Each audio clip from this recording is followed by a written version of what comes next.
بسم اللہ الرحمن الرحیم۔ السلام علیکم۔ میری آنکھوں سے اس وقت آنسو روا تھے اور دل میں ایک طوفان برپا تھا۔ مجھے اپنی فکر نہیں تھی۔ میں نے تو زندگی کی تلخیاں جھیلنا سیکھ لیا تھا، لیکن میری بیٹی نوشین کی جوانی کا خیال مجھے اندر سے کھائے جا رہا تھا۔ وہ اب جوانی کی دہلیز پر قدم رکھ چکی تھی اور اس کی معصومیت کے گرد جیسے طوفان منڈا رہے تھے۔ اس کا قد، اس کی خوبصورتی اور اس کی آنکھوں کی چمک اب اس کی عمر کو چھپا نہیں سکتی تھی۔ مجھے خوب معلوم تھا کہ محلے کے کئی لوگوں کی نظریں اس پر ٹھہر جاتی ہیں، لیکن سب سے زیادہ خوفناک میرے شوہر کا رویہ تھا۔ وہ روز مجھ سے پوچھتا، نوشین اب کتنے سال کی ہو گئی؟ اور میں ہمیشہ اس کی عمر اس کے ظالم باپ سے چھپا کر کچھ کم ہی بتاتی تھی۔ میں جانتی تھی کہ اس نے نوشین پر کون سی نظر رکھی ہوئی ہے۔ میں اکثر دل ہی دل میں دعا کرتی کہ وہ اس کی عمر کے متعلق سوال کرنا ختم کر دے، لیکن حقیقت یہ تھی کہ وقت کسی کے قابو میں نہیں رہتا اور میری بیٹی کی جوانی کا سورج اب چمکنے لگا تھا۔ میرے شوہر کی حالت دن بدن بدتر ہوتی جا رہی تھی۔ وہ ایک شرابی انسان تھا اور شراب نے اس کے ضمیر کو مکمل طور پر سلا دیا تھا۔ اسے کسی کی پرواہ نہیں تھی، نہ میری نہ نوشین کی۔ اس کی زندگی کا مقصد بس نشے کی طلب پوری کرنا رہ گیا تھا۔ اس کے نشے کی لت ایسی تھی کہ اگر اسے ایک دن کے لیے بھی یہ طلب پوری کرنے کے لیے پیسے نہ ملتے تو وہ کسی بھوکے بھیڑیے کی مانند بن جاتا اور انسانوں کو نوچنے لگتا۔ اس حالت میں وہ بالکل بھی انسان معلوم نہ ہوتا تھا۔ وہ سارا دن نہ جانے کہاں غائب رہتا اور رات کو دیر سے گھر آتا۔ آتے ہی نشے میں دھت ہو کر گالب گلوچ شروع کر دیتا اور اپنی ناکام زندگی کا غصہ ہم پر نکالتا رہتا۔ کبھی کبھی وہ ہمیں کھانے کے لیے کچھ بھی نہ دیتا اور میں مجبور ہو کر ہمسایوں سے مدد مانگتی۔ اس کے گھر والے بھی اس کی اس بری عادت کی وجہ سے اس سے کئی سال پہلے ہی قطع تعلقی کر چکے تھے۔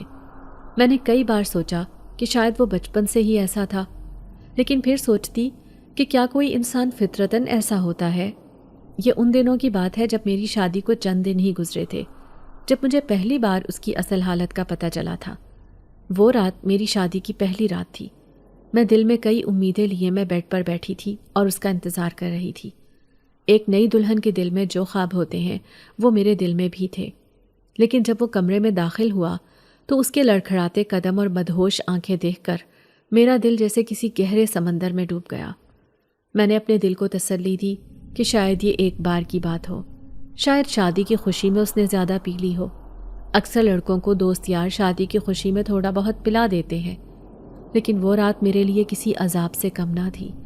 اس کی باتیں، اس کے انداز، سب کچھ میری توقعات کے برعکس تھا۔ وہ نہ محبت کرنے کا فن جانتا تھا نہ عزت دینے کا۔ وہ بس اپنی دنیا میں گم تھا۔ وہ رات میری زندگی کی سب سے طویل رات تھی اور اس کے بعد کی ہر رات جیسے اسی رات کا تسلسل بن گئی تھی۔ وہ ہر رات نشے میں دھت ہو کر کمرے میں داخل ہوتا اور مجھے طرح طرح سے اذیت دینے کی کوشش کرتا۔ میں نے اپنی شادی کے بعد کے چند مہینے اس امید کے سہارے گزارے کہ شاید وہ بدل جائے گا۔ میں نے سوچا کہ اگر میں اسے محبت دوں، اس کا خیال رکھوں تو وہ ٹھیک ہو جائے گا، لیکن ہر گزرتے دن کے ساتھ اس کی حالت بگڑتی چلی گئی اور میری امیدیں دم توڑتی گئیں۔ وہ جب بھی نشے میں گھر آتا تو اپنی مایوسی اور ناکامی کا غصہ مجھ پر نکالتا۔ کبھی کبھی وہ چیخ کر کہتا، تمہاری وجہ سے میری زندگی خراب ہو گئی، اور میں بس خاموشی سے سنتی رہتی۔ حالانکہ میں تو خود یہی چاہتی تھی کہ وہ اپنے ساتھ ساتھ میرا بھی خیال رکھے، کوئی کام دھندا کرے اور اپنے پیروں پر کھڑا ہو جائے، لیکن اس نے تو جیسے ٹھان لی تھی کچھ نہ کرنے کی۔ کبھی ماں سے پیسے مانگتا، کبھی بڑے بھائی سے پیسے مانگتا، یوں مانگ مانگ کر اس کا گزارا ہو رہا تھا۔ جب میں یہ سب باتیں دیکھتی تو مجھے بہت رونا آتا۔ وقت کے ساتھ ساتھ اس کی زیادتیاں بڑھنے لگیں اور میری ہمت کم ہوتی گئی۔ میں اب اپنی زندگی کے لیے نہیں جی رہی تھی۔ میرا ہر لمحہ میری بیٹی نوشین کے لیے تھا۔ میں چاہتی تھی کہ کسی طرح اسے اس گھر کے ماحول سے بچا سکوں، لیکن میری کوششیں بیکار ثابت ہو رہی تھیں۔ میرے شوہر کی شراب نوشی اور غیر ذمہ داری نے ہماری زندگی کو جہنم بنا دیا تھا اور میں بے بس تھی۔ جب نوشین کی عمر 12 سال تھی تو مجھے پہلی بار احساس ہوا کہ میری بیٹی کی خوبصورتی اب دوسروں کی نظروں میں بھی آنے لگی ہے۔ ہم جس محلے میں رہتے تھے وہاں زیادہ تر اوباش لڑکے اور آدمی رہتے تھے۔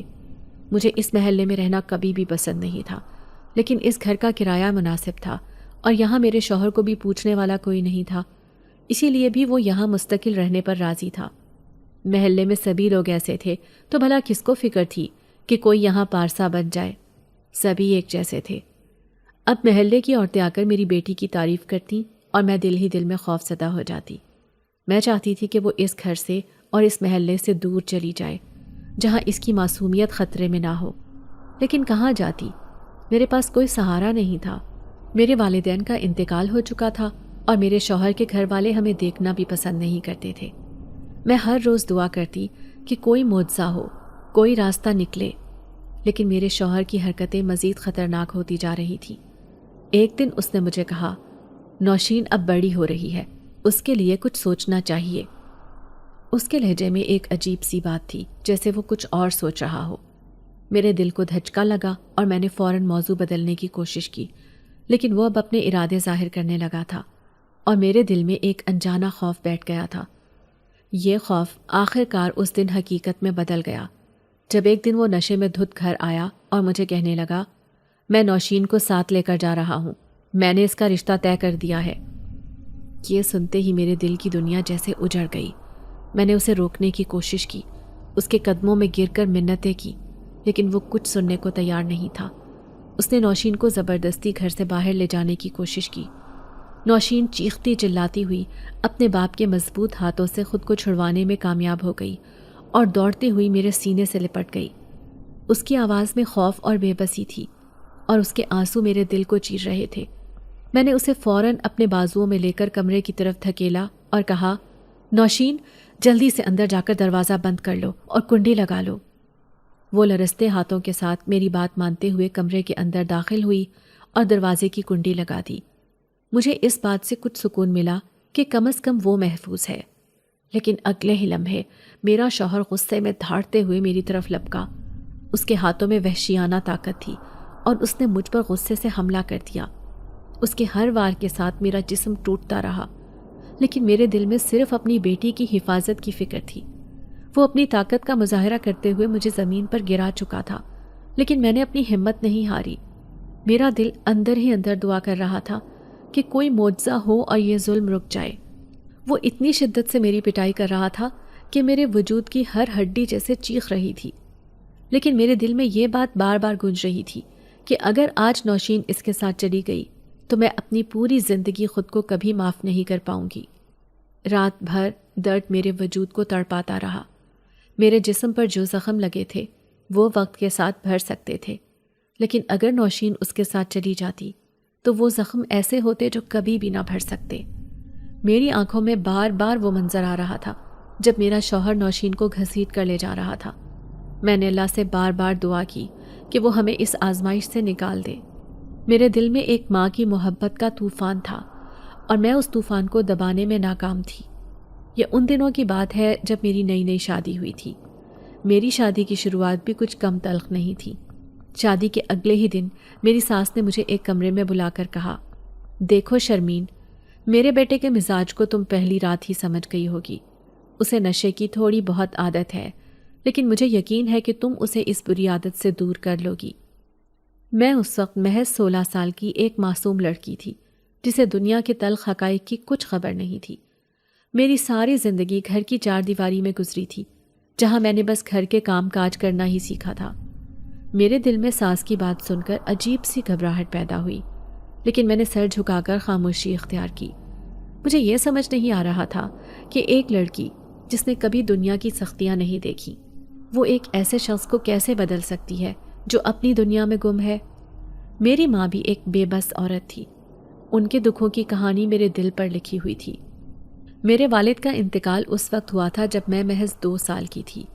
ان کی موت کے بعد ہماری زندگی جیسے ویران ہو گئی تھی۔ میری دادی نے ماں کو گھر سے نکال دیا اور ہمارے لیے دنیا کے دروازے بند ہو گئے۔ میری ماں نے اپنے بھائیوں سے مدد مانگی، لیکن وہ بھی انہیں اپنے ساتھ رکھنے کے لیے تیار نہ تھے۔ آخر کار ہماری زندگی کا سہارا میری خالہ بنی، جو خود ایک شادی شدہ عورت تھی۔ انہوں نے ہمیں اپنے گھر میں رہنے کی اجازت دی، لیکن ان کی نیت صرف یہ تھی کہ ماں ان کے گھر کے کام کاج سنبھالے۔ ان کا شوہر بہت بڑا کاروبار کرتا تھا۔ ان کا گھر بھی بہت بڑا تھا، جسے صاف صفائی کی زیادہ ضرورت تھی، اور خالہ کو بھی کسی ایسی عورت کی تلاش تھی جو یقین کے قابل ہو۔ خالہ کے گھر میں میری ماں ایک غلام کی زندگی گزار رہی تھی، اور یہ ذمہ داری ماں کے حصے میں آ گئی تھی کہ وہ خالہ کے گھر کا کام کاج کرے اور پھر 2 وقت کی روٹی کھائیں اپنی بیٹی کے ساتھ۔ جب سے میں نے ہوش سنبھالا تھا، میں نے اپنی ماں کو گھر کے ہر کونے میں کام کرتے ہی دیکھا تھا۔ صبح سویرے اٹھ کر صفائی کرنا، پھر باورچی خانے میں دن بھر مصروف رہنا اور شام کو دوبارہ صفائی کرنا، یہ سب ماں کی زندگی کا معمول تھا۔ خالہ کی اپنی 2 بیٹیاں تھیں جو اسکول جاتی تھیں، اچھی تعلیم حاصل کر رہی تھیں اور ہر طرح کی آزادی ان کے پاس تھی، لیکن میرے لیے خالہ کا رویہ بالکل مختلف تھا۔ خالہ نے کبھی مجھے اسکول جانے کی اجازت نہیں دی۔ ان کے نزدیک میں اور میری ماں ان کے حکم کے غلام تھے، اور ہماری زندگی کا مقصد بس ان کے آرام کا خیال رکھنا تھا۔ میں بچپن سے ہی ماں کا ہاتھ بٹانے لگی تھی، اور یہی وجہ تھی کہ میں نے گھر کے سارے کام سیکھ لیے تھے۔ میں نے کبھی اپنے لیے کوئی خواب نہیں دیکھا تھا، کیونکہ مجھے پتا تھا کہ میرے خوابوں کی کوئی اہمیت نہیں۔ میری زندگی کا محور بس میری ماں اور ان کی خوشی تھی۔ لیکن خالہ کا گھر میرے لیے ہمیشہ ایک قید خانے کی طرح محسوس ہوتا تھا، جہاں میں اور ماں صرف 2 وقت کی روٹی کمانے کے لیے موجود تھیں۔ یہ سب کچھ سوچتے ہوئے میری آنکھوں سے آنسو بہنے لگے۔ آج جو حالات تھے وہ شاید میری زندگی کی پچھلی تلخیوں کا ہی تسلسل تھے۔ میں اپنی زندگی کے ہر لمحے میں ایک مضبوط سہارا تلاش کرتی تھی، لیکن وہ سہارا مجھے کبھی نہ ملا۔ اور اب جب میری بیٹی جوان ہو رہی تھی، مجھے لگتا تھا کہ میری زندگی کا سب سے بڑا امتحان ابھی باقی ہے۔ مجھے نوشین کی حفاظت کے لیے اپنی جان بھی دینی پڑی تو میں دینے کو تیار تھی، لیکن میرا دل اس وقت ڈوبنے لگا جب مجھے یہ احساس ہوا کہ میرے پاس نہ کوئی مدد تھی اور نہ ہی کوئی راستہ۔ یہ ان دنوں کی بات ہے جب میں 14 سال کی تھی۔ اس وقت میری عمر بھی یہی تھی جو اب نوشین کی ہے۔ میری زندگی نے ایک ایسا موڑ لیا جس نے میرے وجود کو جھنجھوڑ کر رکھ دیا تھا۔ میری ماں، جو میری کل کائنات تھی، اس دنیا سے چلی گئی۔ ان کے جانے کے غم نے مجھے اندر سے کھوکھلا کر دیا تھا۔ ماں کا انتقال ایسا صدمہ تھا جس کا بوجھ میں اپنی عمر سے کہیں زیادہ محسوس کر رہی تھی۔ وہ میرے لیے سب کچھ تھیں، میرے دکھ درد کی ساتھی، میری خوشیوں کی گواہ اور میری حفاظت کی دیوار۔ ان کے بغیر دنیا ایک ویرانے کی طرح لگ رہی تھی، جہاں ہر سمت خاموشی اور بے یقینی تھی۔ میری ماں ہمیشہ جب بھی جائے نماز پر بیٹھی رہتی تو میں اکثر جان بوجھ کر ان کے سامنے جا بیٹھتی تھی۔ وہ میری طرف محبت بھری نظروں سے دیکھتی، میرے چہرے پر ہاتھ رکھ کر دعائیں پڑھتی اور پھونک دیتی تھی۔ ان کے الفاظ آج بھی میرے کانوں میں گونجتے ہیں، اللہ کرے تیرا نصیب بہت اچھا ہو، تو کبھی بھی زندگی میں ایسے دکھ نہ جھیلے جیسے کہ میں نے جھیلے ہیں۔ ان کی یہ دعائیں میرے دل کو سکون دیتی تھیں، اور میں یہ سوچتی تھی کہ شاید میری ماں کے الفاظ میں کوئی خاص طاقت ہے جو مجھے ہمیشہ محفوظ رکھے گی۔ لیکن وقت نے ثابت کیا کہ ان کی دعاؤں کے باوجود زندگی کا امتحان سخت ہوتا ہے۔ ماں ہمیشہ سہمی سہمی رہتی تھی، جیسے ان کے دل میں کوئی گہرا خوف پل رہا ہو۔ میں ان سے بار بار پوچھتی کہ وہ کیوں پریشان ہے، لیکن وہ ہمیشہ خاموش رہتی یا بات بدل دیتی تھی۔ ان کی خاموشی میرے دل کو چبھتی تھی، لیکن میں کچھ کر نہیں سکتی تھی۔ وہ شاید مجھے کسی بڑی حقیقت سے بچانا چاہتی تھی، لیکن اس حقیقت کا بوجھ آخر کار میرے کندھوں پر آنا تھا۔ ماں کی حالت اچانک بگڑنے لگی، وہ بستر سے لگ گئیں اور ان کی طبیعت دن بدن خراب ہوتی گئی۔ میں نے ان کے قریب بیٹھ کر ان کی خدمت کی، ان کے لیے کھانے پینے کا انتظام کیا اور ان کے چہرے پر وہ سکون لانے کی کوشش کی جو میں نے ہمیشہ دیکھا تھا، لیکن ان کی خاموشی بڑھتی جا رہی تھی، اور ایک دن ایسا آیا جب وہ بغیر کچھ کہے ہمیشہ کے لیے خاموش ہو گئی۔ ان کا انتقال میرے لیے ایک قیامت سے کم نہ تھا۔ مجھے ایسا لگا کہ میرے اندر کی دنیا ختم ہو گئی ہے۔ میں ان کے جنازے کے وقت لوگوں کے درمیان بیٹھی رہی، ان کے جانے کے غم میں ڈوبی رہی۔ ان کی دعائیں، ان کی باتیں، ان کا پیار، سب کچھ میرے ذہن میں نقش تھا، لیکن وہ خود وہاں نہیں تھی۔ مجھے یقین نہیں آ رہا تھا کہ اب میں ان کے بغیر رہنے والی ہوں۔ ماں کے جانے کے صرف 1 ہفتے بعد میری خالہ نے مجھے بلا کر سمجھایا کہ اب مجھے گھر کی ساری ذمہ داریاں سنبھالنی ہیں۔ وہ سختی سے کہنے لگی، دیکھو شرمین، اب تم بڑی ہو گئی ہو، گھر کے کام کاج تمہیں دیکھنے ہوں گے، ناشتہ بنانا، صفائی کرنا اور باقی سب کام تمہارے ذمے ہیں۔ خالہ کے یہ الفاظ میرے لیے کسی حکم سے کم نہ تھے، اور میں نے خاموشی سے ان کی بات مان لی۔ صبح سویرے اٹھ کر میں سب کے لیے ناشتہ تیار کرتی، باورچی خانے میں کبھی چائے بنا رہی ہوتی، کبھی پراٹھے تل رہی ہوتی اور ساتھ ساتھ خالہ کی باتیں بھی سن رہی ہوتی۔ ان کی بیٹیاں آرام سے اپنے کمروں میں بیٹھی رہتی تھیں اور میں ان کے کپڑے دھونے اور استری کرنے میں مصروف رہتی۔ گھر کی صفائی کے لیے بھی میں ہی ذمہ دار تھی۔ فرش دھونا، برتن دھونا اور گھر کی ہر چیز کو ترتیب سے رکھنا، یہ سب میرے روزمرہ کے معمولات کا حصہ بن چکا تھا۔ کام کرتے ہوئے اکثر ماں کی یاد آتی اور آنکھیں بھر آتی۔ میں سوچتی کہ اگر وہ زندہ ہوتی تو شاید میرا حال ایسا نہ ہوتا، لیکن اب میرے پاس شکایت کرنے کا کوئی حق نہیں تھا۔ میں جانتی تھی کہ یہ زندگی میری قسمت میں لکھی گئی ہے اور مجھے اسے قبول کرنا تھا۔ میں اکثر یہ بھی سوچتی تھی کہ جب میری شادی ہو جائے گی تو میں اپنے سسرال جا کر سکھ کا تھوڑا سانس لوں گی اور میرا ہونے والا شوہر مجھے محبت دے گا، میرا خیال رکھے گا، تو میں اپنی ساری تلخ یادیں اس کی محبت میں بھلا دوں گی اور ایک دن سکون بھری زندگی اس کے ساتھ بسر کروں گی۔ لیکن میں نہیں جانتی تھی کہ آنے والا وقت اس سے بھی زیادہ بھیانک ثابت ہوگا۔ دن رات کی محنت کے باوجود میرے دل میں ایک خالی پن تھا۔ ماں کی کمی ہر لمحہ محسوس ہوتی تھی۔ ان کے بغیر میری زندگی ایک مشین کی طرح لگ رہی تھی جو بس چلتی جا رہی تھی، لیکن کسی مقصد کے بغیر۔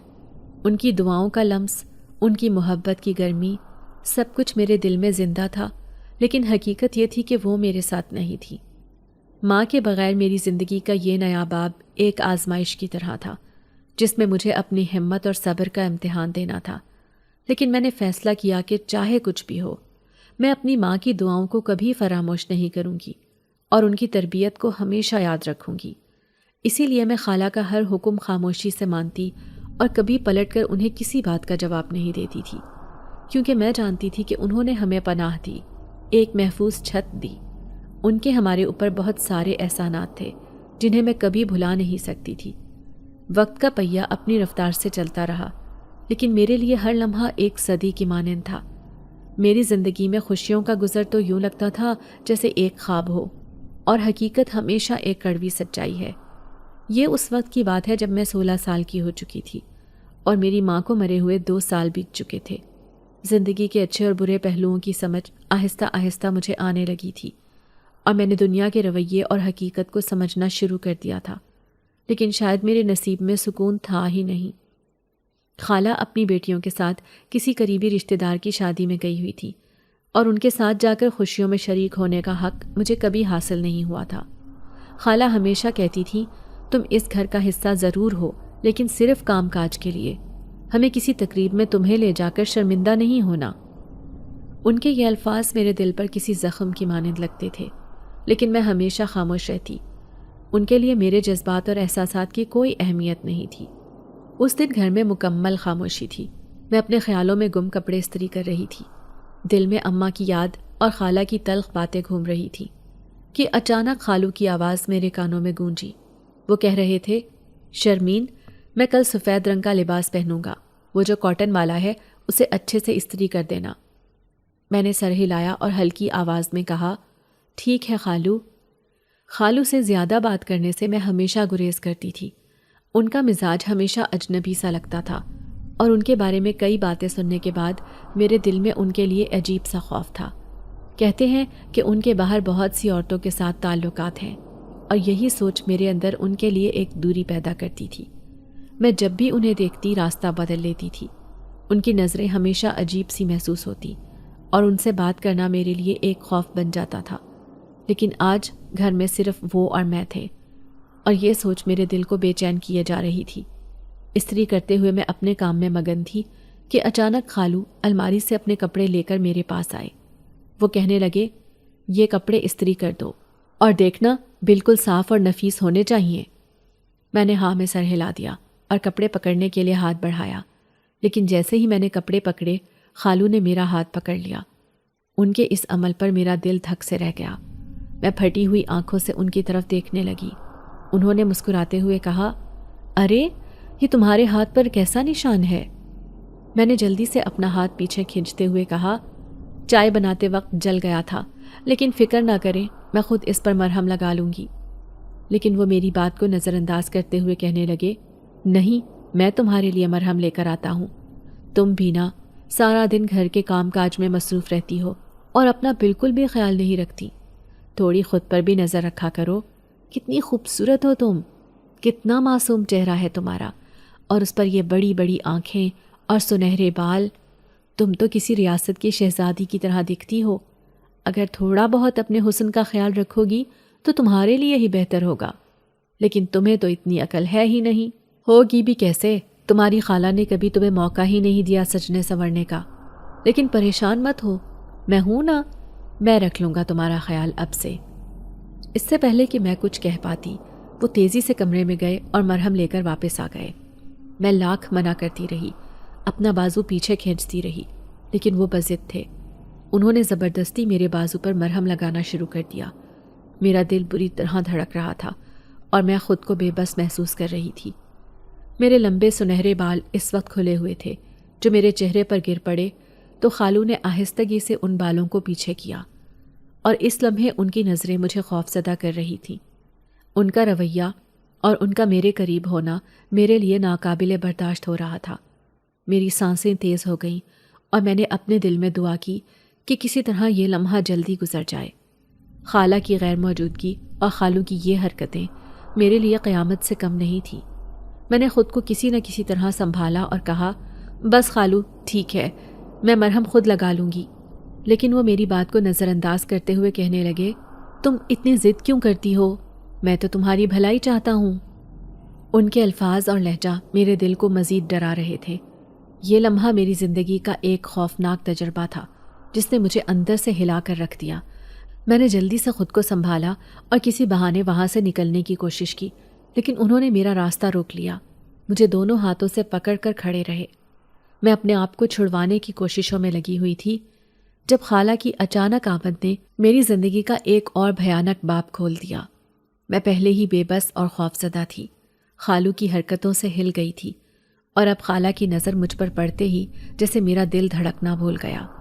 وہ تیزی سے میری طرف آئیں اور بنا کچھ سمجھے ایک زناٹے دار تھپڑ میرے چہرے پر دے مارا. میرے کان سنسنا اٹھے, آنکھوں کے سامنے اندھیرا چھا گیا, لیکن اس سے زیادہ مجھے ان کے الفاظ نے توڑ دیا. وہ غصے سے چیختے ہوئے بولی, گھٹیا لڑکی, آخر دکھا ہی دی اپنی اوقات, میرے شوہر پر ڈورے ڈال رہی ہو. ان کے یہ الزامات مجھ پر کسی قیامت سے کم نہیں تھے.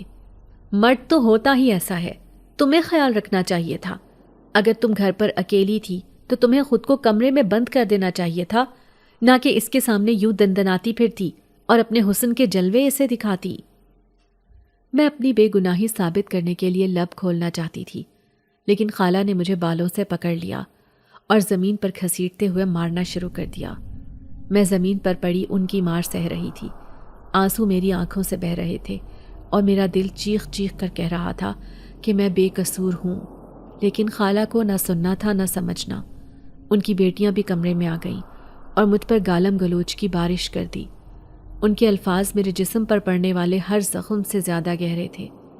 وہ سب مل کر مجھے ملامت کر رہی تھیں, میری تربیت پر سوال اٹھا رہی تھیں اور مجھے گنہگار ٹھہرا رہی تھیں. وہ ساری رات میں درد اور بے بسی سے تڑپتی رہی.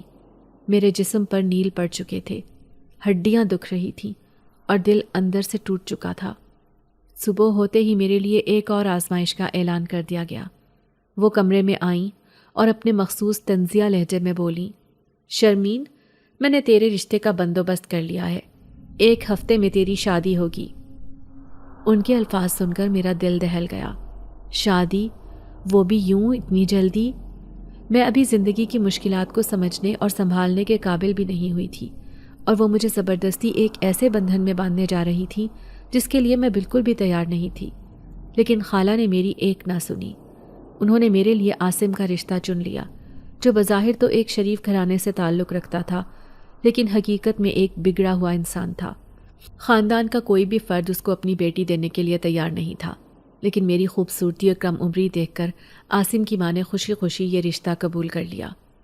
میں خود کو کسی کھلونے کی طرح محسوس کر رہی تھی جسے کوئی بھی اپنی مرضی سے ادھر ادھر پھینک سکتا تھا.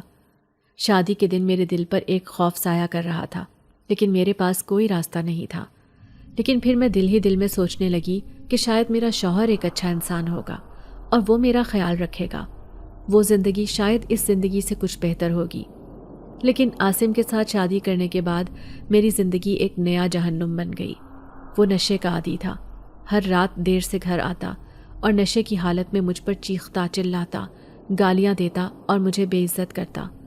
اس کی ماں جو ایک بیوہ خاتون تھی، مجھ سے امید رکھتی تھی کہ میں عاصم کو سدھاروں گی۔ وہ اکثر کہتی تھی، بیٹی تم عاصم کو سیدھی راہ پر لے آنا، تم جیسی سمجھدار لڑکی اس کے نصیب میں آئی ہے، اللہ بہتر کرے گا۔ عاصم کے والد کا انتقال عاصم کی کم عمری میں ہوا تھا۔ اس کا بھائی کاروبار کو سنبھالنے میں لگا ہوا تھا، اس وجہ سے عاصم کی صحبت برے لڑکوں کے ساتھ ہو گئی۔ وہ نہ پڑھا لکھا تھا اور نہ ہی کوئی ہنر سیکھا تھا، لیکن عاصم کی عادتیں ایسی تھیں کہ اب تو سدھرنے کا سوال ہی پیدا نہیں ہوتا تھا۔ عاصم کا بڑا بھائی گھر کی ساری ذمہ داری اٹھاتا تھا، اور جب اسے احساس ہوا کہ وہ اکیلا ہی سب کا خرچ برداشت کر رہا ہے تو اس نے صاف کہہ دیا کہ وہ مزید ہمارا بوجھ نہیں اٹھا سکتا۔ اس کے انکار کے بعد عاصم کی ماں نے ہمیں گھر سے نکال دیا۔ وہ خود بھی بے بس تھی اور ان کے پاس کوئی دوسرا راستہ نہیں تھا۔ وہ کہنے لگی، شاید عاصم کے کندھوں پر اس کی بیوی بچوں کا بال آئے گا تو وہ کچھ سدھر جائے گا اور کمانے لگے گا۔ ہم نے ایک چھوٹا سا گھر کرائے پر لے لیا اور وہاں رہنے لگے۔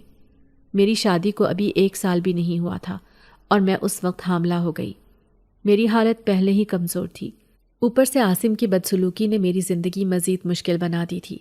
وہ رات رات بھر گھر سے باہر رہتا، بری صحبتوں میں وقت گزارتا، اور جب نشے کی حالت میں گھر آتا تو مجھ پر ظلم کے پہاڑ توڑ دیتا۔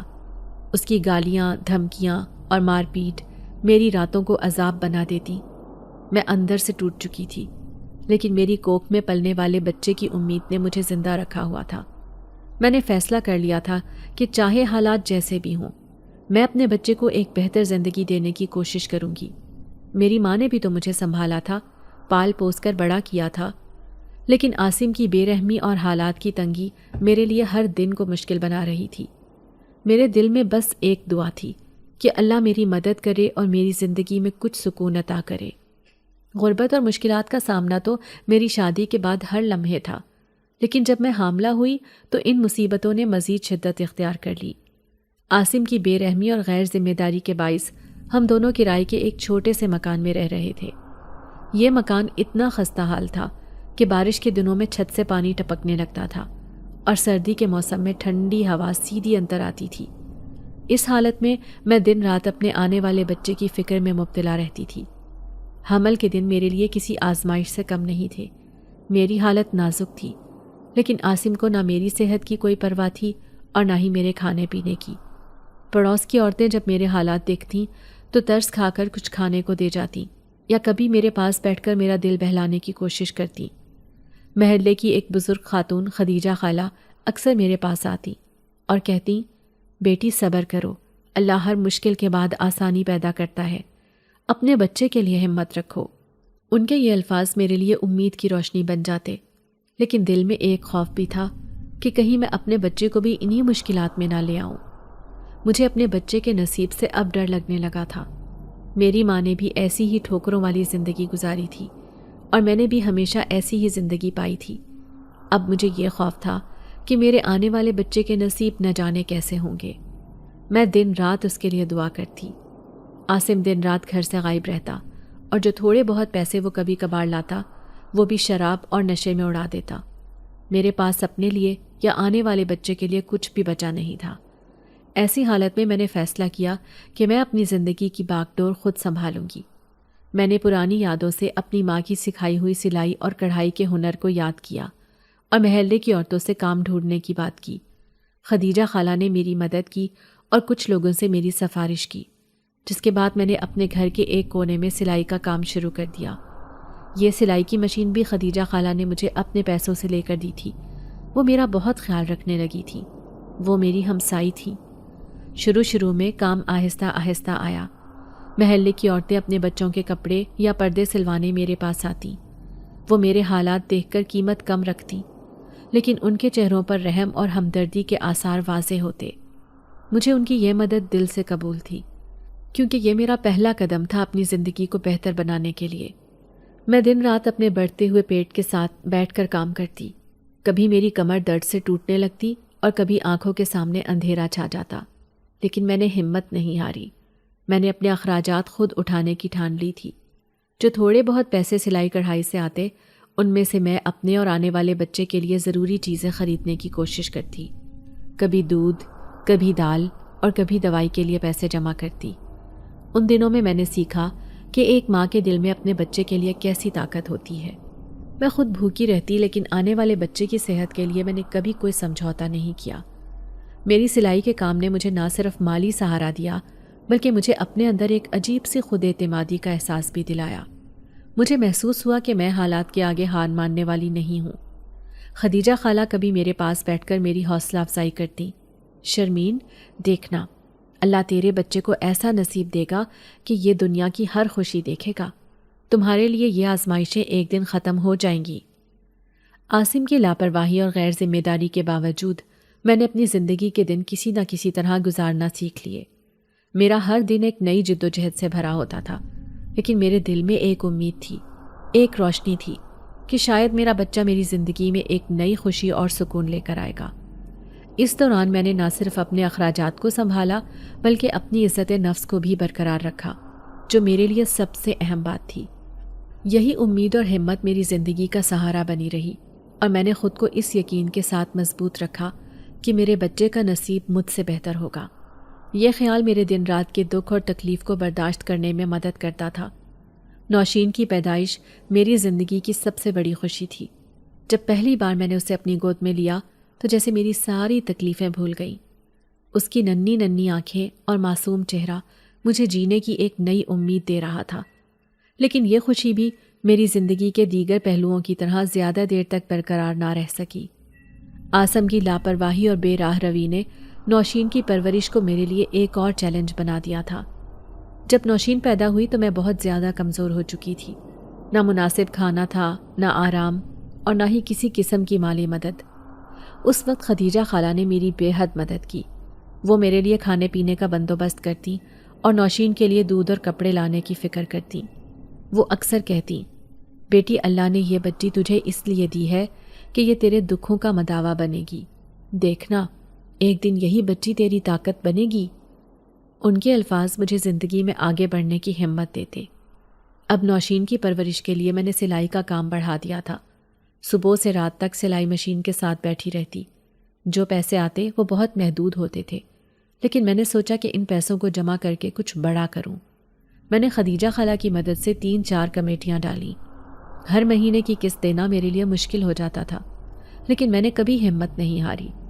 ان کمیٹیوں سے جو پیسے ملتے ان سے میں نوشین کی ضروریات پوری کرتی اور کچھ بچا کر اس کے مستقبل کے لیے سنبھال لیتی۔ جب نوشین 4 سال کی ہوئی تو میں نے اسے محلے کے ایک چھوٹے سے اسکول میں داخل کروایا۔ میرے دل میں ہمیشہ یہ خواہش رہی کہ نوشین تعلیم حاصل کرے اور وہ زندگی گزارے جو میں نہیں گزار سکی۔ اسکول کا خرچہ اٹھانا میرے لیے مشکل تھا، لیکن سلائی اور کمیٹیوں کی مدد سے میں نے یہ خواب پورا کیا۔ نوشین بہت ذہین تھی، اور ہر روز جب وہ اسکول سے لوٹ کر اپنی باتیں مجھ سے شیئر کرتی تو میرا دل خوشی سے بھر جاتا۔ دوسری طرف عاصم کی حالت دن بدن خراب ہوتی جا رہی تھی۔ اس کی ماں نے اپنی زندگی میں ایک چھوٹی سی دکان اس کے نام کر دی تھی تاکہ وہ اپنا خرچ اٹھا سکے، لیکن وہ دکان سے کمائے گئے پیسے شراب اور نشے میں اڑا دیتا تھا۔ میں اسے بار بار سمجھاتی، عاصم یہ دکان تمہارے لیے اور نوشین کے مستقبل کے لیے ہے، اسے سنبھالو، لیکن وہ میری بات کو کبھی سنجیدگی سے نہیں لیتا تھا۔ جب میں زیادہ اصرار کرتی تو وہ مشتعل ہو کر ہاتھ اٹھانے لگتا۔ عاصم کا رویہ ہر گزرتے دن کے ساتھ بدتر ہوتا جا رہا تھا۔ وہ روز نشے میں دھت گھر آتا اور کسی نہ کسی بات پر مجھ سے لڑائی کرتا۔ اکثر وہ کہتا کہ تمہاری وجہ سے میری زندگی برباد ہو گئی۔ مجھے سمجھ نہیں آتا تھا کہ میں نے ایسا کیا کیا ہے جس سے اس کی زندگی خراب ہوئی۔ وہ پڑوسیوں اور محلے والوں سے بھی الجھنے لگا۔ اس کے جھگڑالو رویے کی وجہ سے لوگ ہم سے دور رہنے لگے تھے۔ ان حالات میں میرا واحد سہارا نوشین بن گئی تھی۔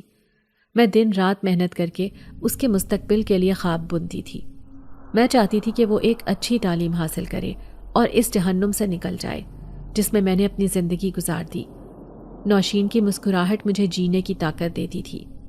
ہر بار جب وہ مجھ سے کہتی کہ امی جب میں بڑی ہو جاؤں گی تو آپ کو کام نہیں کرنے دوں گی، میری آنکھوں سے آنسو نکل آتے اور میں اسے گلے لگا لیتی۔ عاصم کی غیر ذمہ داری اور بگڑتے ہوئے حالات کے باوجود میں نے اپنے آپ کو مضبوط رکھا۔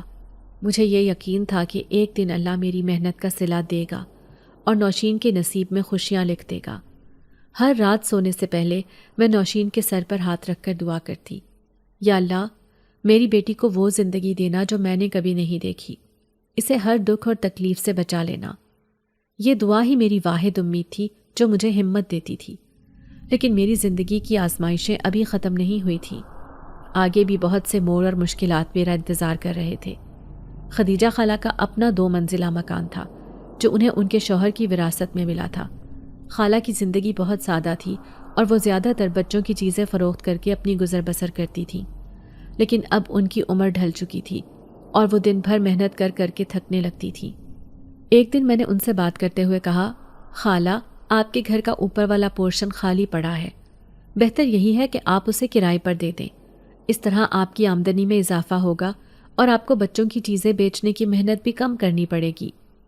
خالہ نے میری بات پر پہلے تو کچھ سوچا، پھر کہنے لگی، بیٹی یہ تو اچھی تجویز ہے، لیکن مجھے کرایہ دار ڈھونڈنے کا طریقہ نہیں آتا، کہیں کوئی غیر ذمہ دار نہ آ جائے جو مجھے مزید مشکلات میں ڈال دے۔ میں نے انہیں تسلی دی، خالہ آپ فکر نہ کریں، اگر کوئی اچھا کرایہ دار مل جائے تو آپ کی زندگی آسان ہو جائے گی۔ خالہ کو میری بات اچھی لگی اور انہوں نے محلے کے دکاندار سے کہہ دیا کہ ان کے اوپر والے کمرے کے لیے کرایہ دار تلاش کریں۔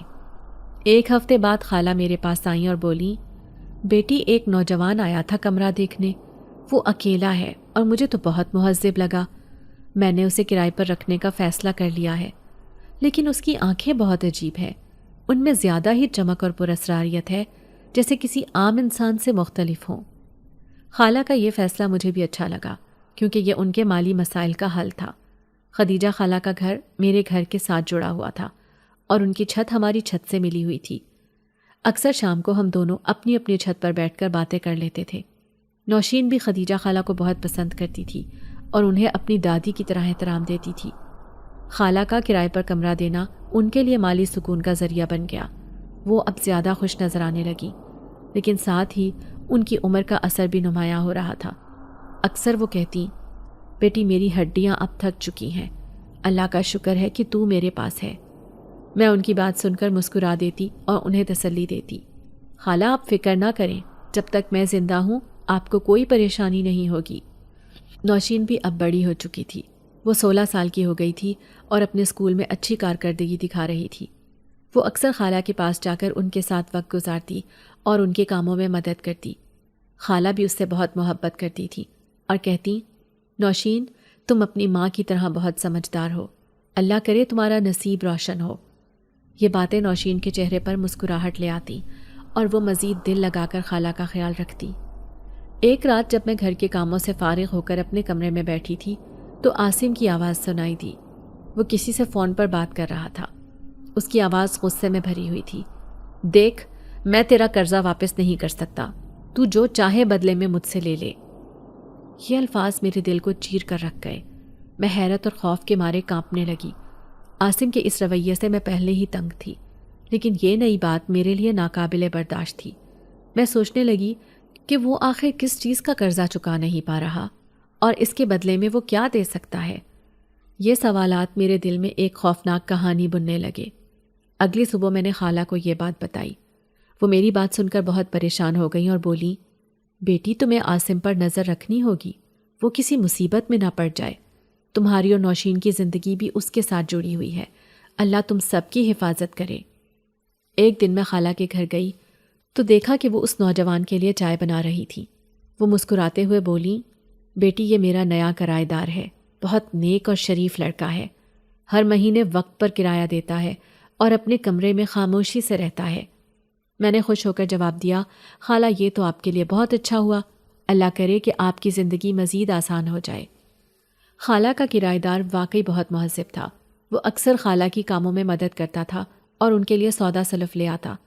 خالہ بھی اس کی بہت تعریف کرتی تھیں اور کہتی، ایسے لوگ اب کم ہی ملتے ہیں جو دوسروں کی عزت کریں اور خود بھی عزت کے ساتھ رہیں۔ خالہ کا گھر میری زندگی کا ایک اہم حصہ بن گیا تھا۔ ان کی موجودگی اور ان کی باتیں مجھے بہت ہمت دیتی، لیکن عاصم کی حرکتیں مجھے اندر سے کمزور کر رہی تھیں۔ وہ ہر رات دیر سے نشے کی حالت میں گھر آتا اور مجھے بلا وجہ ڈانٹتا یا مار پیٹ کرتا۔ نوشین اس سب سے خوفزدہ رہتی تھی اور اکثر میرے گلے لگ کر رونے لگتی تھی۔ وہ کہتی، اماں ہم یہ گھر کیوں نہیں چھوڑ دیتے؟ کیوں ہم اس اذیت میں رہ رہے ہیں؟ میں اس معصوم بچی کو کیسے سمجھاتی کہ دنیا میں کچھ لوگ زنجیروں سے بندھے ہوتے ہیں اور ان زنجیروں کو توڑنے کے لیے بہت ہمت چاہیے۔ خالہ کے کرایہ دار کی موجودگی نے ہمارے محلے میں ایک نئی بات پیدا کر دی تھی۔ لوگ مختلف قیاس آرائیاں کرنے لگے تھے۔ کچھ کہنے لگے کہ خالہ نے اسے اپنے فائدے کے لیے رکھا ہے، کچھ کا کہنا تھا کہ وہ لڑکا ان کی مدد کر رہا ہے، لیکن خالہ ان باتوں کی پرواہ کیے بغیر اپنی زندگی گزار رہی تھی۔ وہ اکثر کہتی، لوگ تو باتیں بناتے ہی رہیں گے، لیکن مجھے اپنی زندگی جینے کا حق ہے۔ اسی رات نوشین میرے پاس آئی اور بولی، اماں آج خالہ کہہ رہی تھی کہ وہ کرایہ دار بہت اچھا انسان ہے، ان دنوں وہ کام کی تلاش میں ہے اور اس کی ماں بیمار ہے، وہ بہت پریشان ہے، کیا ہم اس کی کچھ مدد کر سکتے ہیں؟ میں نے نوشین کو پیار سے دیکھا اور کہا، بیٹی ہماری اپنی حالت ایسی نہیں کہ ہم کسی کی مالی مدد کر سکیں، لیکن اگر واقعی ایسی بات ہے تو میری جو اس دفعہ کی کمیٹی نکلی ہے وہ میں اسے دے دوں گی۔ اگلے دن کمیٹی لے کر میں خدیجہ خالہ کے پاس گئی تو صحن میں وہی لڑکا بیٹھا ہوا تھا جو بہت پریشان دکھائی دے رہا تھا۔ میں نے جا کر اس کے آگے وہ پیسے رکھے اور کہا، یہ پیسے لو اور تم اپنی ماں کے پاس بھیج دو، نوشین بتا رہی تھی کہ تمہاری ماں کی طبیعت بہت خراب ہے۔ وہ کہنے لگا، ارے نہیں نہیں خالہ، میں آپ کی مدد کیسے لے سکتا ہوں؟ آپ تو پہلے ہی مصیبت میں گھری ہوئی ہیں، میرا یہ وقت مشکل ضرور ہے لیکن گزر جائے گا، میں دیکھتا ہوں کوئی کام تلاش کرتا ہوں۔ میں اس سے کہنے لگی، ایسی کوئی بات نہیں ہے، تم یہ پیسے رکھ لو، اگر بعد میں تمہیں وہ پیسے مل جائیں تو واپس کر دینا۔ اب ہم لوگ ایک دوسرے کے دکھ سکھ کے ساتھی ہیں۔ خدیجہ خالہ کا گھر میرا اپنا ہی گھر ہے اور اس کی ساری پریشانیاں اب میری پریشانیاں ہیں۔ خالہ خدیجہ نے اس لڑکے جس کا نام وہاج تھا اسے اپنا بیٹا بنا لیا تھا۔ وہ پیسے دے کر میں گھر لوٹ آئی، پھر سوچنے لگی کہ نہ جانے وہاج کہاں کا رہنے والا ہے اور ہمیشہ اتنا کھویا کھویا کیوں رہتا ہے۔ پھر میں نے رات کے وقت دیکھا کہ کوئی چھت پر ٹہل رہا ہے۔ چھت پر تو وہاج رہتا تھا اور یقیناً رات کو دیر سے وہی ٹہل رہا تھا۔ میں حیران ہوئی کہ وہ سو کیوں نہیں رہا۔ رات کو عاصم دیر سے گھر آتا تھا تو میں اس کے لیے دروازہ کھولنے جاتی تھی اور ہمیشہ میری نظر وہاج کے چھت والے کمرے پر جاتی، اس کی لائٹ آن ہوتی اور وہ مسلسل ٹہل رہا ہوتا۔ میں نے آج وہاج کی مالی مدد بھی کی تھی، نہ جانے اس کو کیا ہوا تھا اور کون سی پریشانی اسے ستا رہی تھی۔ پھر ایک دن میں خدیجہ خالہ کے گھر گئی تو وہ وہاں موجود نہیں تھی اور آج وہاج بیٹھا تھا۔ میں نے اس سے کہا کہ میں نے تمہیں اکثر راتوں کو چھت پر ٹہلتے دیکھا ہے، تم کس لیے پریشان ہو؟ وہ مجھ سے کہنے لگا کہ میں ایک بہت بڑی پریشانی سے گزر رہا ہوں، آپ مجھ سے وعدہ کریں کہ میرا راز کسی کو نہیں بتائیں گی۔ میں نے اس سے وعدہ کر لیا تو وہ کہنے لگا کہ میرا تعلق جنات کے خاندان سے ہے اور میں شاہ جنات کا اکلوتا بیٹا ہوں، میرا تایا زاد میرا دشمن بنا ہوا ہے اور اس وقت تخت کی حکمرانی اس کے ہاتھ میں ہے، اس نے مجھے بے دخل کر دیا ہے اور میری ماں کو قید کر لیا ہے۔ میرے تایا زاد کے خوف کی وجہ سے کوئی بھی میری مدد نہیں کر رہا تھا، جس کی وجہ سے مجھے انسانی دنیا میں آنا پڑا ہے۔ وہاج کی بات سن کر میں دنگ رہ گئی، وہ کوئی انسان نہیں بلکہ جن زادہ تھا۔ وہ کہنے لگا کہ جب تک میری شادی نہیں ہوتی مجھے میری طاقتیں نہیں مل سکتی، ایک عورت کا میرے ساتھ ہونا بہت ضروری ہے اور جنات کا قبیلہ ایک ایسے لڑکے کو اپنی بیٹی شادی کے لیے نہیں دے گا جس کے بس میں کوئی طاقت ہی نہیں۔ تبھی مجھے اپنے گھر سے نوشین کے چیخنے کی آواز آئی۔ میں فوراً بھاگی تو عاصم کے ساتھ 2 اور مرد بھی تھے، وہ نوشین کو گھسیٹ کر لے جا رہے تھے۔ عاصم بولا، میں نے اپنے قرضے کے بدلے نوشین کا سودا کر لیا ہے۔ وہ سب مل کر نوشین کو گھسیٹ رہے تھے۔ میں نے چیخ چیخ کر وہاج کو آوازیں دی اور کہا کہ ہماری مدد کرو جلدی سے۔ وہاج وہاں آیا اور ان لوگوں کو مار پیٹ کر گرا دیا۔ عاصم کہنے لگا کہ میں آج ہی اس کا نکاح اس آدمی سے کر دوں گا، چاہے تو کچھ بھی کرے۔ یہ سنتے ہی وہاج نے کہا کہ نوشین سے میں نکاح کروں گا، پھر دیکھتا ہوں میری بیوی کو کوئی ہاتھ لگا کر دکھائے۔ اس کی بات سن کر میری آنکھیں نم ہو گئیں۔ میں نے اس کا شکریہ ادا کیا۔ اس طرح نوشین اور وہاج کا نکاح ہو گیا۔ وہاج کی مشکلات بھی آسان ہو گئی اور نوشین بھی محفوظ ہاتھوں میں چلی گئی۔ اگر آپ کو آج کی ہماری کہانی پسند آئی ہے تو اسے لائک کیجیے اور اپنے پیاروں کے ساتھ شیئر کیجیے، اور ہاں، اگر آپ نے ابھی تک ہمارا چینل سبسکرائب نہیں کیا تو ضرور کیجیے۔ ملتے ہیں کل ایک نئی اور دلچسپ کہانی کے ساتھ۔ تب تک کے لیے اللہ حافظ۔